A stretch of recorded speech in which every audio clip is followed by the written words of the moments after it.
ನಮಸ್ಕಾರ. ವಿಚಾರ ವಿನಿಮಯಕ್ಕೆ ಸ್ವಾಗತ.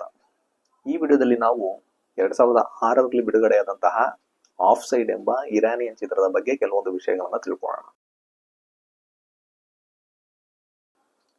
ಇರಾನ್ನ ಇಂಪಾರ್ಟೆಂಟ್ ಡೈರೆಕ್ಟರ್ಸ್ ಅಲ್ಲಿ ಒಬ್ಬರಾದಂತಹ ಜಾಫರ್ ಪನಾಹಿ ಅವರು ನಿರ್ದೇಶಿಸಿರುವ ಈ ಆಫ್ ಸೈಡ್ ಚಿತ್ರದ ಕಥೆಯನ್ನ ನಾವು ನೋಡೋದಾದ್ರೆ, ಇರಾನ್ನ ಟೆಹರಾನ್ನಲ್ಲಿ ನಡೆಯುವಂತಹ ಒಂದು ಕತೆ.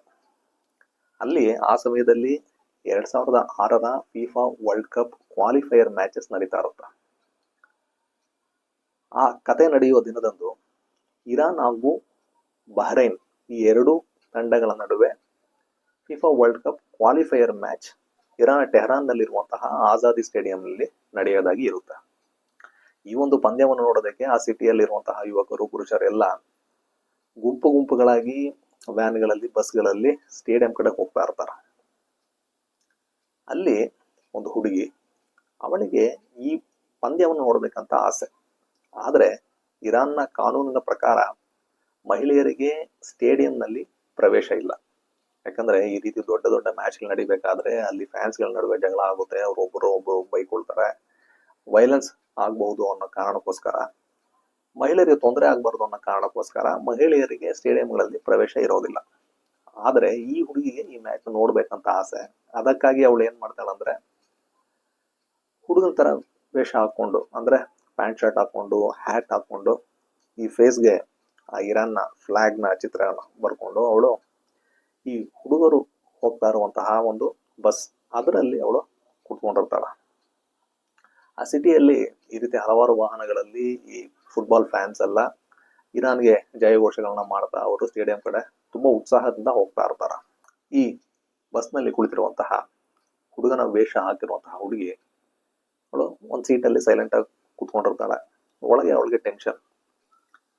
ಅಲ್ಲಿ ಬರೀ ಹುಡುಗರೇ ಇದ್ದಾರೆ. ಅದ್ರಲ್ಲಿ ಒಬ್ಬ ಹುಡುಗ ಈ ಹುಡುಗಿನ ನೋಡ್ತಾನೆ. ಅವನಿಗೆ ಡೌಟ್ ಬರುತ್ತೆ, ನೋಡಿದ್ರೆ ಹುಡುಗನ ತರ ಕಾಣಿಸಲ್ವಲ್ಲ ಅಂತ. ಅವನು ತನ್ನ ಫ್ರೆಂಡ್ ಹತ್ರ ಹೇಳ್ತಾನೆ. ಅವ್ರಿಬ್ರು ಗೊತ್ತಾಗುತ್ತೆ ಇವಳು ಹುಡುಗಿ ಅಂತ. ಆದ್ರೆ ಅವರು ಹೊರಗಡೆ ಹೇಳೋದಿಲ್ಲ. ಆ ಹುಡುಗಿ ಸ್ಟೇಡಿಯಂ ಹತ್ರ ಬರ್ತಾಳೆ. ಟಿಕೆಟ್ ಇರೋದಿಲ್ಲ. ಟಿಕೆಟ್ ಏನ್ ಮಾಡೋದು ಅಂತ ಯೋಚನೆ ಮಾಡ್ತಾ ಇರಬೇಕಾದ್ರೆ ಅಲ್ಲಿ ಒಬ್ಬ ಬ್ಲ್ಯಾಕ್ ಅಲ್ಲಿ ಟಿಕೆಟ್ಗಳನ್ನ ಮಾರ್ತಾ ಇರ್ತಾನೆ. ಅವನ ಹತ್ರ ಹೋಗಿ ಇವಳು ಕೇಳ್ತಾಳೆ. ಅವನು ಗೊತ್ತಾಗುತ್ತೆ ಇವಳು ಹುಡುಗಿ ಅಂತ. ಅವ್ನು ಹೇಳ್ತಾನೆ, ನೋಡು, ನಾನ್ ನಿನಗೆ ಟಿಕೆಟ್ ಕೊಟ್ರು ಯೂಸ್ ಇಲ್ಲ. ಯಾಕಂದ್ರೆ ನೀನು ಸೆಕ್ಯೂರಿಟಿ ಅಲ್ಲಿ ಹೋದಾಗ ಸಿಕ್ಕಾಕೊಳ್ತೀಯ. ಅದರಿಂದ ನೀನು ಹೋಗ್ಬೇಡ ಅಂತ ಹೇಳ್ತಾನ.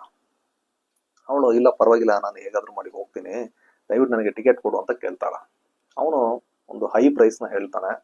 ಇವಳು ಅವನ ಜೊತೆ ಸ್ವಲ್ಪ ವಾದ ಮಾಡಿ ಒಂದು ಟಿಕೆಟ್ ನ ತಗೊಂಡು ಆ ಸ್ಟೇಡಿಯಂ ಕಡೆ ಹೋಗ್ತಾಳೆ.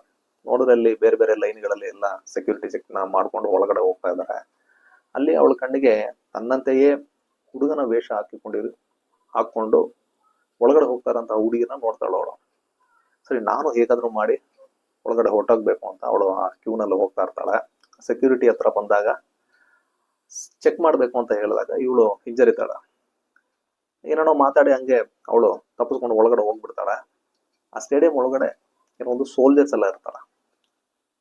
ಅವರಲ್ಲಿ ಒಬ್ಬ ಸೋಲ್ಜರ್ಗಳನ್ನ ನೋಡಿ ಅವಳನ್ನ ಹಿಡಿತಾನವನು.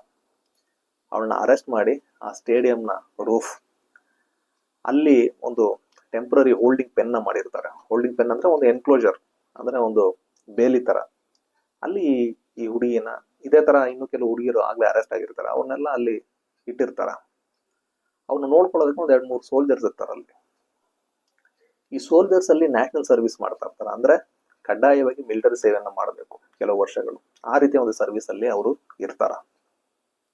ಆ ಸೋಲ್ಜರ್ಸ್ ಅಲ್ಲಿ ಒಬ್ಬ ಹುಡುಗ, ಅವನು ಈ ತೆಬ್ರೇಜ್ ಎಂಬ ಪ್ರಾಂತ್ಯಕ್ಕೆ ಸೇರಿದವನು. ಅಂದ್ರೆ ಈ ಇರಾನ್ ಮತ್ತೆ ಅಜರ್ಬೈಜಾನ್ ಆ ಬಾರ್ಡರ್ ನಲ್ಲಿ ಇರುವಂತಹ ಒಂದು ಪ್ರದೇಶ. ಆ ಊರಿಗೆ ಸೇರಿದ ಜನರನ್ನ ಇವರು ಇರಾನ್ ಅಜೇರೀಸ್ ಅಂತ ಕರೀತಾ ಇರ್ತಾರ.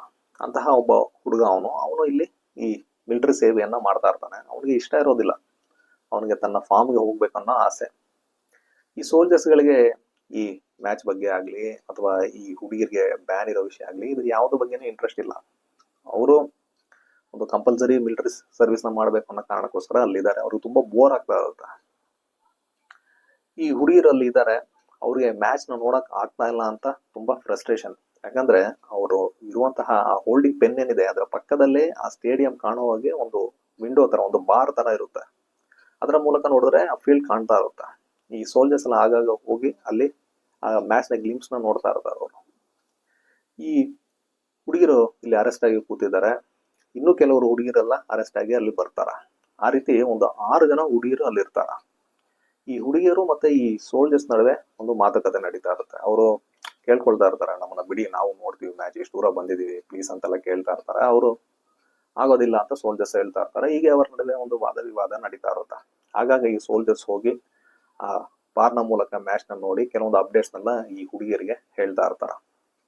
ಅದರಲ್ಲಿ ನಾವು ಹೇಳಿದಂತಹ ಬಸ್ ನಲ್ಲಿ ಬಂದಂತಹ ಮೊದಲ ಹುಡುಗಿ, ನಂತರ ಒಂದು ಇನ್ನೊಬ್ಳು ಹುಡುಗಿ, ಅವಳು ಫುಟ್ಬಾಲ್ ಪ್ಲೇಯರ್ ಆಗಿರ್ತಾಳೆ, ಅವಳಿಗೆ ತುಂಬಾ ನಾಲೆಜ್ ಇರುತ್ತೆ ಫುಟ್ಬಾಲ್ ಬಗ್ಗೆ, ಅವಳು ಅಲ್ಲಿ ಬರ್ತಾಳೆ.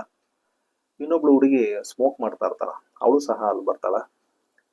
ಆಮೇಲೆ ಒಂದು ಹುಡುಗಿ ಈ ಸೋಲ್ಜರ್ ತರ ವೇಷ ಹಾಕೊಂಡು ಒಂದು ಅರ್ಧ ಮ್ಯಾಚ್ ನ ನೋಡಿರ್ತಾಳ, ಅವಳು ಸಹ ಅರೆಸ್ಟ್ ಮಾಡಿ ಕರ್ಕೊಂಡ್ ಬರ್ತಾರೆ. ಇನ್ನೊಂದು ಯಂಗಲ್ ಅವಳು, ಮತ್ತೆ ಇನ್ನೊಂದು ಹುಡುಗಿ, ಹೀಗೆ ಒಂದು 6 ಜನ ಹುಡುಗಿರು ಇರ್ತಾರಲ್ಲಿ.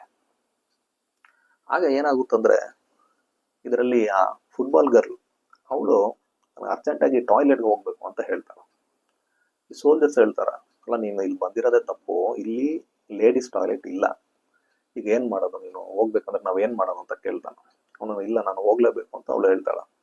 ಏನ್ ಮಾಡೋದು ಯೋಚನೆ ಮಾಡಿ, ಸರಿ ಒಬ್ಬ ಸೋಲ್ಜರ್ನ ಕರೆದು ನೀನು ಇವಳನ್ನ ಹುಷಾರ ಕರ್ಕೊಂಡ್ ಬಾ ಅಂತ ಆ ಹುಡುಗಿ ಜೊತೆ ಕಳಿಸ್ತಾರ. ಆ ಸೋಲ್ಜರ್ ಅಂದ್ರೆ ಆ ತಬ್ರಿಸ್ ಪ್ರದೇಶಕ್ಕೆ ಸೇರಿದಂತಹ ಸೋಲ್ಜರ್, ಅವನಿಗೆ ಒಂಥರ ಕಸಿವಿಸಿ ಆಗುತ್ತೆ, ಎಂತ ಒಂದು ಸಿಚುವೇಶನ್ ಸಿಕ್ಕಾಕೊಂಡಿದೀನಿ ಅಂತ. ಬೇರೆ ದಾರಿ ಇಲ್ಲ, ಕರ್ಕೊಂಡು ಹೋಗ್ತಾನ. ಆ ಜೆಂಟ್ಸ್ ಟಾಯ್ಲೆಟ್ ಹತ್ರ ಕರ್ಕೊಂಡು ಹೋಗ್ತಾನೆ. ಅಲ್ಲಿ ಇದ್ದವ್ರನ್ನೆಲ್ಲ ಹೊರಗಡೆ ಕಳಿಸಿ ಈ ಹುಡುಗಿನ ಹೋಗು ಅಂತ ಹೇಳ್ತಾನೆ.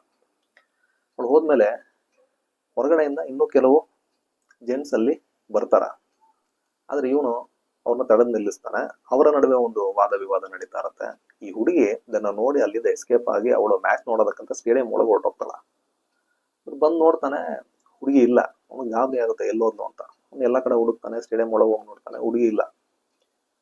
ಅವನ ಮತ್ತೆ ಆ ಹೋಲ್ಡಿಂಗ್ ಪೆನ್ ಹತ್ರ ಬಂದಾಗ, ಈ ಸೋಲ್ಜರ್ಗೆ ತನ್ನಿಂದ ತೊಂದರೆ ಆಗ್ಬಾರ್ದು, ಅವ್ರ ಅಫಿಷಿಯಲ್ಸ್ ಹತ್ರ ಬೈಸ್ಕೊಂಬಾರ್ದು ಅನ್ನೋ ಕಾರಣಕ್ಕೋಸ್ಕರ ಅವಳು ಮತ್ತೆ ಅಲ್ಲಿ ಬಂದಿರ್ತಾಳ. ಹೀಗೆ ಇವಳು ಮತ್ತೆ ವಾಪಸ್ ಬಂದು ಸ್ವಲ್ಪ ಸಮಯದಲ್ಲೇ, ಇನ್ನೇನು ಫಸ್ಟ್ ಹಾಫ್ ಮುಗ್ದಿದೆ, ಆಗ ಇರಾನ್ ಅವರು ಒಂದು ಗೋಲ್ ಮಾಡ್ತಾರೆ. ಅದನ್ನ ಕೆಲವು ಸೋಲ್ಜರ್ಸ್ ಆ ಬಾರ್ಸ್ ಇಂದ ನೋಡ್ತಾ ಇರ್ತಾರಲ್ಲ, ಅವರು ನೋಡಿ ಆ ಸೋಲ್ಜರ್ಸ್ ಎಲ್ಲ ತುಂಬಾ ಖುಷಿಯಾಗಿ ಅವರು ಸೆಲೆಬ್ರೇಟ್ ಮಾಡಕ್ ಸ್ಟಾರ್ಟ್ ಮಾಡ್ತಾರೆ. ಈ ಹುಡುಗಿರು ಅದನ್ನ ಕೇಳಿಸ್ಕೊಂಡು ಖುಷಿಯಾಗಿ ಅವರು ಸಹ ಅವ್ರ ಜೊತೆ ಸೆಲೆಬ್ರೇಟ್ ಮಾಡ್ತಾ ಇರ್ತಾರ. ಸ್ವಲ್ಪ ಹೊತ್ತಿನಲ್ಲೇ ಆ ಸೋಲ್ಜರ್ಸ್ಗಳ ಚೀಫ್ ಅವ್ರು ಅಲ್ಲಿ ಬರ್ತಾರ. ಅವ್ರು ಬಂದು ಈ ರೀತಿ ಅರೆಸ್ಟ್ ಆಗಿರುವಂತಹ ಹುಡುಗಿರು ಅವರು ಹಾಗೂ ಒಬ್ಬ ಹುಡುಗ, ಅವನು ಸ್ಟೇಡಿಯಂ ಒಳಗೆ ಫೈರ್ ಕ್ರ್ಯಾಕರ್ಸ್ ಎಲ್ಲ ತಂದ ಅನ್ನೋ ಕಾರಣಕ್ಕೋಸ್ಕರ ಅರೆಸ್ಟ್ ಆಗಿರ್ತಾನೆ. ಅವನು ಈ 6 ಹುಡುಗಿರು, ಒಬ್ಬ ಹುಡುಗ, ಇವನ್ನೆಲ್ಲ ಅಲ್ಲಿರುವಂತಹ ವೈ ಸ್ಕ್ವಾಡ್ ಹೆಡ್ ಕ್ವಾರ್ಟರ್ಸ್ಗೆ ಒಂದು ವ್ಯಾನ್ ನಲ್ಲಿ ಕರ್ಕೊಂಡು ಹೋಗೋದಕ್ಕೆ ಈ ಸೋಲ್ಜರ್ಸ್ ಗಳಿಗೆ ಆರ್ಡರ್ ಮಾಡ್ತಾರ. ಈ ಹುಡುಗರಿಗೆ ತುಂಬಾ ಬೇಸರ ಆಗುತ್ತೆ, ನಾವು ಮ್ಯಾಚ್ ನೋಡ್ಬೇಕಂತ ಬಂದ್ವಿ, ಮ್ಯಾಚ್ ನೋಡಕ್ಕಾಗಿಲ್ಲ, ಈಗ ಮತ್ತೆ ಎಲ್ಲೋ ಕರ್ಕೊಂಡು ಹೋಗ್ತಾ ಇದಾರ ಅಂತ ಬೇಸರದಿಂದ ಆ ಬಸ್ಸಲ್ಲಿ ಅವ್ರು ಕೂತ್ಕೊಂಡು ಹೋಗ್ತಾ ಇರ್ತಾರ. ಅದರಲ್ಲಿ ಈ ಸೋಲ್ಜರ್ಸ್ 6 ಜನ ಹುಡುಗಿರು ಮತ್ತೆ ಈ ಹುಡುಗ. ಈಗ ಹೋಗ್ತಾ ಇರ್ಬೇಕಾದ್ರೆ ಸಂಜೆ ಆಗ್ತಾ ಇದೆ, ಟೆಹರಾನ್ ಸಿಟಿಯಲ್ಲಿ ಇವರು ಹೋಗ್ತಾ ಇದಾರೆ. ಮ್ಯಾಚ್ ಏನಾಯ್ತು ಅಂತ ಗೊತ್ತಿಲ್ವಲ್ಲ ಅಂತ ಇವ್ರಿಗೆಲ್ಲರಿಗೂ ಒಂದು ಟೆನ್ಷನ್. ಆಗ ಆ ಸೋಲ್ಜರ್ ಏನ್ ಮಾಡ್ತಾನಂದ್ರೆ, ತನ್ನಲ್ಲಿ ಇದ್ದಂತಹ ಒಂದು ರೇಡಿಯೋ ಅದನ್ನ ಆನ್ ಮಾಡಿ ಈ ಫುಟ್ಬಾಲ್ ಕಾಮೆಂಟ್ರಿನ ಕೇಳಕ್ ಶುರು ಮಾಡ್ತಾನೆ. ಆಗ ಇವರಿಗೆ ಈ ಪಂದ್ಯದಲ್ಲಿ ಇರಾನ್, ಈ ಮೊಹಮ್ಮದ್ ನಜರಾಟಿ ಅವರು ಹೊಡೆದಂತಹ ಒಂದು ಗೋಲ್, ಅದರಿಂದ ಬಹ್ರೈನ್ ವಿರುದ್ಧ 1-0 ಗೋಲ್ಗಳ ಅಂತರದಲ್ಲಿ ಗೆದ್ದಿದ್ದಾರೆ ಅನ್ನೋ ವಿಷಯ ಗೊತ್ತಾಗುತ್ತೆ. ಅವರಿಗೆಲ್ಲ ತುಂಬಾ ಸಂತೋಷ. ಇರಾನ್ ಈ ಮ್ಯಾಚ್ ನ ಗೆದ್ದು ಈ 2000 ಫಿಫಾ ವರ್ಲ್ಡ್ ಕಪ್ಗೆ ಕ್ವಾಲಿಫೈ ಆಗಿದ್ದಾರೆ, ಒಂದು ದೊಡ್ಡ ಅಚೀವ್ಮೆಂಟ್. ಎಲ್ಲ ಸೆಲೆಬ್ರೇಟ್ ಮಾಡೋದಕ್ಕೆ ಬಸ್ಸಲ್ಲೇ ತುಂಬಾ ಹಾಡಿ ಕುಣಿದವರು ಸಂತೋಷವಾಗಿರ್ತಾರ. ಆದ್ರೆ ಆ ಫಸ್ಟ್ ಗರ್ಲ್ ಅವಳು ಡಲ್ ಆಗಿರ್ತಾಳ. ಆಗ ಉಳಿದವ್ರು ಕೇಳ್ತಾಳ, ಯಾಕೆ ಡಲ್ ಆಗಿದೆಯಾ, ನಮ್ ದೇಶ ವಿನ್ ಆಗಿದೆ, ಸಂತೋಷವಾಗಿರೋ ಅಂತ ಹೇಳಿದಾಗ ಅವಳು ಹೇಳ್ತಾಳ, ಇಲ್ಲ ನನಗೆ ಫುಟ್ಬಾಲ್ ಏನು ಇಂಟ್ರೆಸ್ಟ್ ಇಲ್ಲ, ಬಟ್ ಲಾಸ್ಟ್ ಮ್ಯಾಚ್ ಅಂದ್ರೆ ಇದ್ರ ಹಿಂದೆ ಇರಾನ್ ಮತ್ತೆ ಜಪಾನ್ ನಡುವೆ ಒಂದು ಮ್ಯಾಚ್, ಕ್ವಾಲಿಫೈಯಿಂಗ್ ಮ್ಯಾಚ್ ನಡೆದಿರುತ್ತೆ. ಅದರಲ್ಲಿ ಉಂಟಾದಂತಹ ಒಂದು ಗೊಂದಲದಲ್ಲಿ ಒಂದು 7 ಜನ ಸ್ಟೇಡಿಯಂ ನಲ್ಲಿ ತೀರೋಗಿರ್ತಾರ. ಅದ್ರಲ್ಲಿ ನನ್ನ ಫ್ರೆಂಡ್ ಕೂಡ ಇದ್ದ, ಅವನ ಒಂದು ನೆನಪಿಗಾಗಿ ನಾನು ಈ ಮ್ಯಾಚ್ ನ ನೋಡಕ್ ಬಂದೆ ಅಂತ ಹೇಳ್ತಾಳ. ಇರಾನ್ ಈ ಪಂದ್ಯದಲ್ಲಿ ಗೆದ್ದಿರೋ ವಿಷಯ, ಇರಾನ್ ಫುಲ್ಲು ತುಂಬಾ ಸೆಲೆಬ್ರೇಷನ್ ಮೋಡ್ ಅಲ್ಲಿ ಇರುತ್ತೆ. ಈ ಬೀದಿಗಿಳಿದು ಜನ ಆ ಸ್ಟ್ರೀಟ್ ಪಾರ್ಟಿ ತರ ಅದನ್ನ ಸೆಲೆಬ್ರೇಟ್ ಮಾಡ್ತಾ ಇರ್ತಾರ. ಇವ್ರು ಹೋಗ್ತಾ ಇರುವಂತಹ ವ್ಯಾನ್ ಏನಿದೆ ಅದು ಟ್ರಾಫಿಕ್ ಅಲ್ಲಿ ಸಿಕ್ಕಾಕೊಳ್ಳುತ್ತೆ. ಎಲ್ಲಾ ಕಡೆ ಸಂಭ್ರಮದ ಒಂದು ವಾತಾವರಣ. ಆಗ ಈ ಸೋಲ್ಜರ್ಸ್, ಈ 6 ಜನ ಹುಡುಗಿರು, ಆ ಹುಡುಗ ಎಲ್ಲ ಆ ವ್ಯಾನ್ ನಿಂದ ಇಳಿದು ಆ ಸ್ಟ್ರೀಟ್ ಅಲ್ಲಿ ಸೆಲೆಬ್ರೇಟ್ ಮಾಡ್ತಾ ಇರುವಂತಹ ಜನಗಳ ಜೊತೆ ಸೇರ್ಕೊಂಡು ಅವರು ಸೆಲೆಬ್ರೇಟ್ ಮಾಡ್ತಾ ಇರ್ತಾರ. ಆ ಹುಡುಗನ ಹತ್ರ ಇದ್ದಂತಹ ಫೈರ್ ಕ್ರ್ಯಾಕರ್ಸ್ ಏನಿದೆ ಅದರಲ್ಲಿ ಒಂದು 7 ಸ್ಪಾರ್ಕರ್ಸ್ ನ ತಗೊಂಡು ಅವರೆಲ್ಲ ಸೆಲೆಬ್ರೇಟ್ ಮಾಡ್ತಾ ಆ ಒಂದು ಕ್ರೌಡ್ ಅಲ್ಲಿ ಸಂತೋಷವಾಗಿ ಆ ಇರಾನ್ನ ವಿಕ್ಟರಿಯನ್ನ ಸೆಲೆಬ್ರೇಟ್ ಮಾಡ್ತಾರೆ ಅನ್ನೋ ರೀತಿಯಲ್ಲಿ ಆ ಫಿಲಂ ಮುಗಿಯುತ್ತೆ. 2006ರಲ್ಲಿ ಬಿಡುಗಡೆಯಾದಂತಹ ಈ ಇರಾನಿಯನ್ ಚಿತ್ರ ಆಫ್ ಸೈಡ್, ಇದರಲ್ಲಿ ಫುಟ್ಬಾಲ್ನ ಬ್ಯಾಕ್ ಗ್ರೌಂಡ್ ಆಗಿ ಇಟ್ಕೊಂಡು ಜಾಫರ್ ಪನಾಹಿ ಅವರು ಇರಾನ್ನಲ್ಲಿ ಮಹಿಳೆಯರಿಗೆ ಇರುವಂತಹ ಒಂದು ರೆಸ್ಟ್ರಿಕ್ಷನ್ಸ್ ಏನಿದೆ ಅದರ ಬಗ್ಗೆ ಮಾತನಾಡುವ ಪ್ರಯತ್ನವನ್ನ ಮಾಡಿದ್ದಾರೆ. ಇದರಲ್ಲಿ ನಾವು ನೋಡ್ಬೇಕಾಗಿರೋದು ಫುಟ್ಬಾಲ್ ಮ್ಯಾಚ್ನಲ್ಲ, ಈ ಮಹಿಳೆಯರಿಗೆ ಆಗುವಂತಹ ಒಂದು ಲಿಂಗಭೇದ ಅಥವಾ ಜೆಂಡರ್ ಇನ್ಇಕ್ವಾಲಿಟೀಸ್ ಏನಿದೆ ಅದರ ಬಗ್ಗೆ ಮಾತನಾಡುವಂತಹ ಒಂದು ಚಿತ್ರ. ಆದ್ರೆ ಫನಾಹಿ ಅವರು ಇದರಲ್ಲಿ ಯಾವುದನ್ನು ಒಂದು ಲೆಕ್ಚರ್ ತರ ಒಂದು ಡೈರೆಕ್ಟ್ ಮೆಸೇಜ್ ಆಗಿ ಹೇಳಿದೆ. ಆ ಫಿಲಂನ ಟೋನ್ ಏನಿದೆ ಅದನ್ನ ತುಂಬಾ ವಿಟ್ಟಿಯಾಗಿ ಒಂದು ಲೈಟ್ ಹ್ಯೂಮರ್ ನಲ್ಲಿ ಹೇಳುವ ಪ್ರಯತ್ನವನ್ನ ಮಾಡಿದ್ದಾರೆ. ಇದರಲ್ಲಿ ಇರಾನ್ನಲ್ಲಿ 1970ರ ಆ ಸಮಯದಲ್ಲಿ ಉಂಟಾದಂತಹ ರೆವಲ್ಯೂಷನ್ ನಂತರ ಮಹಿಳೆಯರಿಗೆ ಸಾರ್ವಜನಿಕವಾಗಿ ಸ್ಟೇಡಿಯಂಗಳಲ್ಲಿ ಮ್ಯಾಚ್ಗಳನ್ನು ನೋಡೋದಕ್ಕೆ ಪ್ರವೇಶ ಇರೋದಿಲ್ಲ. ಈ ಫಿಲಂನಲ್ಲಿ ಒಂದು 6 ಜನ ಹುಡುಗಿರು ಆ ಒಂದು ಸಿಸ್ಟಮ್ ಏನಿದೆ ಅದಕ್ಕೆ ಅಗೇನ್ಸ್ಟ್ ಆಗಿ ತಾವು ಸಹ ಆ ಒಂದು ಮ್ಯಾಚ್ ನೋಡ್ಬೇಕನ್ನೋದಕ್ಕೋಸ್ಕರ ಆ ಒಂದು ಸ್ಟೇಡಿಯಂಗೆ ಅವರು ರಿಸ್ಕ್ ತಗೊಂಡು ಹೋಗ್ತಾರ. ಇದರಲ್ಲಿ ಪ್ರಮುಖವಾಗಿ ನಾವು ನೋಡ್ಬೇಕಾಗಿರೋದು ಆ ಒಂದು ಮಹಿಳೆಯರ ಕರೇಜ್, ಧೈರ್ಯ ಮತ್ತೆ ಅವರ ಕಾನ್ಫಿಡೆನ್ಸ್. ಏನಾದರೂ ಚಾಲೆಂಜಸ್ ಬಂದರೂ ಸಹ ಅದನ್ನ ಫೇಸ್ ಮಾಡೋದಕ್ಕೆ ಅವ್ರಿಗಿದ್ದಂತಹ ಆ ಒಂದು ಕಾನ್ಫಿಡೆನ್ಸ್ ಮತ್ತೆ ಫುಟ್ಬಾಲ್ನ ಬಗ್ಗೆ ಅವ್ರಿಗಿರುವಂತಹ ನಾಲೆಡ್ಜ್. ಹೀಗೆ ಮಹಿಳೆಯರಿಗೆ ಅಲ್ಲಿ ಇರುವಂತಹ ಸಮಸ್ಯೆಗಳು, ಅಂದ್ರೆ ಇದು ಬರೀ ಫುಟ್ಬಾಲ್ನ ರೆಸ್ಟ್ರಿಕ್ಷನ್ಸ್ ಮಾತ್ರ ಅಲ್ಲ, ಆ ಒಂದು ಸೊಸೈಟಿಯಲ್ಲಿ ಇರುವಂತಹ ಒಂದು ಮಹಿಳೆಯರಿಗೆ ಇರುವಂತಹ ಈ ಒಂದು ರೆಸ್ಟ್ರಿಕ್ಷನ್ಸ್ ಏನಿದೆ ಅದರ ಬಗ್ಗೆ ಬೆಳಕು ಚೆಲ್ಲುವಂತಹ ಒಂದು ಚಿತ್ರ ಇದು. ಇದರಲ್ಲಿ ಗಮನಿಸಬೇಕಾದಂತಹ ಇನ್ನೊಂದು ಮುಖ್ಯವಾದ ವಿಷಯ ಏನು ಅಂದ್ರೆ, ಈ ಸೋಲ್ಜರ್ಸ್ ಹಾಗೂ ಈ ಅರೆಸ್ಟ್ ಆಗಿರುವಂತಹ ಹುಡುಗಿಯರು, ಇವರು ಅವ್ರನ್ನ ಅರೆಸ್ಟ್ ಮಾಡಿ ಇಟ್ಟಿದ್ದಾರೆ. ಆದ್ರೆ ಈ ಮ್ಯಾಚ್ ನಡೆಯೋದನ್ನ, ಅಲ್ಲಿ ನಡೆಯುವಂತಹ ವಿಷಯಗಳನ್ನ ಇವ್ರು ಬಂದು ಇವರಿಗೆ ಅಪ್ಡೇಟ್ ಮಾಡೋದಿರ್ಬೋದು. ಅಂದ್ರೆ ಆ ಸ್ಪೋರ್ಟ್ಸ್ ಬಗ್ಗೆ ಅವ್ರಿಗೆ ಇರುವಂತಹ ಲವ್ ಮತ್ತೆ ಮುಖ್ಯವಾಗಿ ತಮ್ಮ ದೇಶದ ಬಗ್ಗೆ ಇರುವಂತಹ ಅಭಿಮಾನ. ಯಾವಾಗ ಇರಾನ್ ಒಂದು ಗೋಲ್ ಹೊಡಿತು ಅಂತ ಗೊತ್ತಾಯ್ತು, ಸೋಲ್ಜರ್ಸ್, ಈ ಅರೆಸ್ಟ್ ಆಗಿರುವಂತಹ ಹುಡುಗಿಯರು ಎಲ್ಲ ತಮ್ಮನ್ನೇ ಮರೆತು ತಾವು ಅದನ್ನ ಸೆಲೆಬ್ರೇಟ್ ಮಾಡ್ತಾರ. ಅಂದ್ರೆ ತಮ್ಮ ದೇಶದ ಬಗ್ಗೆ ಅವ್ರಿಗಿರುವಂತಹ ಅಭಿಮಾನ, ಆ ಸ್ಪೋರ್ಟ್ಸ್ ಬಗ್ಗೆ ಅವ್ರಿಗಿರುವಂತಹ ಪ್ರೀತಿ, ಇದು ಅವರಿಬ್ಬರ ನಡುವೆ ಇರುವಂತಹ ಲೈನ್ಸ್ ಏನಿದೆ ಅದನ್ನ ಬ್ಲರ್ ಮಾಡುತ್ತೆ ಅನ್ನೋದು. ಆಫ್ ಸೈಡ್ ಈ ಚಿತ್ರವನ್ನ ಜಾಫರ್ ಫನಾಹಿ ಅವರು 38 ಡೇಸ್ ಅಲ್ಲಿ ಶೂಟ್ ಮಾಡಿ ಮುಗಿಸಿದ್ರು. ಇದರಲ್ಲಿ ಕೆಲವೊಂದು ಇಂಟ್ರೆಸ್ಟಿಂಗ್ ಇನ್ಫಾರ್ಮೇಶನ್ಸ್ ಏನಂದ್ರೆ, ಈ ಒಂದು ಫಿಲ್ಮ್ನ ಅವರು ಆ ಮ್ಯಾಚ್ ನಡೆಯುವ ದಿನ ಒಂದು ಹ್ಯಾಂಡ್ ಹೆಲ್ಡ್ ವಿಡಿಯೋ ಕ್ಯಾಮ್ರಾ ಇಟ್ಕೊಂಡು ಅದನ್ನ ಕೆಲವೊಂದು ಪೋರ್ಷನ್ಸ್ ಲೈವ್ ಆಗಿ ಶೂಟ್ ಮಾಡಿದ್ರು. ಈ ಒಂದು ಫಿಲ್ಮ್ ಮಾಡೋದಕ್ಕೆ ಅವರು ಈ ಇರಾನ್ ಮಿನಿಸ್ಟ್ರಿ ಆಫ್ ಕಲ್ಚರ್ ಅಲ್ಲಿ ಪರ್ಮಿಷನ್ ತಗೊಳ್ಳೋಕ್ಕೋಸ್ಕರ ಅವ್ರು ಏನ್ ಮಾಡ್ತಾರಂದ್ರೆ, ಒಂದು ಫೇಕ್ ಸ್ಕ್ರಿಪ್ಟ್ ನ ರೆಡಿ ಮಾಡಿ ಅದರಲ್ಲಿ ತಮ್ಮ ಅಸೋಸಿಯೇಟ್ ಡೈರೆಕ್ಟರ್ ಹೆಸರು ಹಾಕಿ ಪರ್ಮಿಷನ್ ಅಂತ ಕಳಿಸಿ ಪರ್ಮಿಷನ್ ತಗೊಂಡು ಈ ಒಂದು ಫಿಲಂನ ಅವರು ಮಾಡ್ತಾರ. ಇನ್ನೊಂದು ಇಂಟ್ರೆಸ್ಟಿಂಗ್ ಇನ್ಫಾರ್ಮೇಶನ್ ಏನಂದ್ರೆ, ಈ ಮ್ಯಾಚ್ ನ ಔಟ್ಪುಟ್ ಏನಂತ ಗೊತ್ತಿಲ್ಲದೆ ಇರೋ ಕಾರಣ ಕೆಲವೊಂದು ವಿಷಯಗಳನ್ನ ನಾವು ಲೈವ್ ಆಗಿ ಎಡಿಟ್ ಮಾಡಿ ಆ ಸ್ಕ್ರಿಪ್ಟ್ ಅಲ್ಲೂ ಸಹ based on the outcome of the film ಒಂದು 2 ಔಟ್ಕಮ್ ಬರೋ ರೀತಿಯಲ್ಲಿ ಅವರು ಡಿಸೈಡ್ ಮಾಡಿ ಇಟ್ಕೊಂಡಿರ್ತಾರೆ. ಯಾಕಂದ್ರೆ ಮ್ಯಾಚ್ ಇರಾನ್ ಗೆಲ್ಬಹುದು ಅಥವಾ ಸೋಲ್ಬಹುದು, 2 ಸೂಟ್ ಆಗೋ ತರ ಆ ಸ್ಕ್ರಿಪ್ಟ್ ನ ರೆಡಿ ಮಾಡಿ ಅವರು ಇಟ್ಕೊಂಡಿರ್ತಾರ. ಈ ಫಿಲಂನ ಮಾಡೋದಕ್ಕೆ ಜಾಫರ್ ಅವ್ರಿಗೆ ಒಂದು ರಿಯಲ್ ಲೈಫ್ ಇನ್ಸಿಡೆಂಟ್ ಅವ್ರಿಗೆ ನೆರವಾಗುತ್ತೆ. ಯಾಕಂದ್ರೆ ಒಮ್ಮೆ ಅವರು ತಮ್ಮ ಮಗಳೊಂದಿಗೆ ಒಂದು ಫುಟ್ಬಾಲ್ ಮ್ಯಾಚ್ ನೋಡೋದಕ್ಕಂತ ಹೋಗ್ಬೇಕಂತಿದ್ದಾಗ ಅವರು ತಮ್ಮ ಮಗಳಿಗೆ ಹೇಳ್ತಾರೆ, ನಿನ್ನ ಅವರು ಒಳಗಡೆ ಬಿಡೋದಿಲ್ಲ ಅಂತ ಹೇಳಿದಾಗ ಅವಳು ಇಲ್ಲ ನಾನು ಬರ್ತೀನಿ ಅಂತ ಹೇಳ್ತಾಳ. ಆ ರೀತಿ ಕರ್ಕೊಂಡು ಹೋದಾಗ ಅಫಿಷಿಯಲ್ಸ್ ಅವಳನ್ನ ಒಳಗಡೆ ಬಿಡೋದಿಲ್ಲ. ಈ ರೀತಿ ತನ್ನ ಮಗಳಿಗೆ ಏರ್ಪಟ್ಟಂತಹ ಒಂದು ಘಟನೆ ಏನಿದೆ ಅದನ್ನ ಬೇಸ್ ಮಾಡಿ ಅವರು ಈ ಫಿಲಂನ ಮಾಡಿದ್ರು.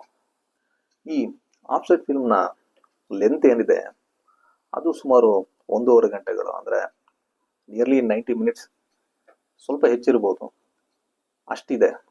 ಈ ಫುಟ್ಬಾಲ್ ಗೇಮ್ನ ಡ್ಯೂರೇಷನ್ ಸಹ ಅಷ್ಟೇ ಇರುತ್ತೆ, 90 ಮಿನಿಟ್ಸ್ ಒಂದು ಮ್ಯಾಚ್ ಇರುತ್ತೆ. ಕೆಲವೊಂದು ಟೈಮಲ್ಲಿ ಎಕ್ಸ್ಟ್ರಾ ಟೈಮ್ ಕೊಡ್ತಾರೆ. ಹೀಗೆ ಕೆಲವೊಂದು ಇಂಟ್ರೆಸ್ಟಿಂಗ್ ಇನ್ಫಾರ್ಮೇಶನ್ ನಾವು ಇಲ್ಲಿ ಗಮನಿಸಬಹುದು. ಈ ಫಿಲ್ಮ್ ಏನಿದೆ ಅದನ್ನ ಇರಾನ್ನಲ್ಲಿ ಬ್ಯಾನ್ ಮಾಡಲಾಯಿತು. ಇಲ್ಲಿವರೆಗೂ ಆ ಫಿಲಂ ಇರಾನ್ನಲ್ಲಿ ರಿಲೀಸ್ ಆಗೇ ಇಲ್ಲ. ವಿಶ್ವದಾದ್ಯಂತ ಇದಕ್ಕೆ ಒಳ್ಳೆ ರೆಸ್ಪಾನ್ಸ್ ಸಿಕ್ಕಿದ್ರು ಸಹ ಇರಾನ್ನಲ್ಲಿ ಇಲ್ಲಿವರೆಗೂ ಅದನ್ನ ರಿಲೀಸ್ ಮಾಡಿಲ್ಲ.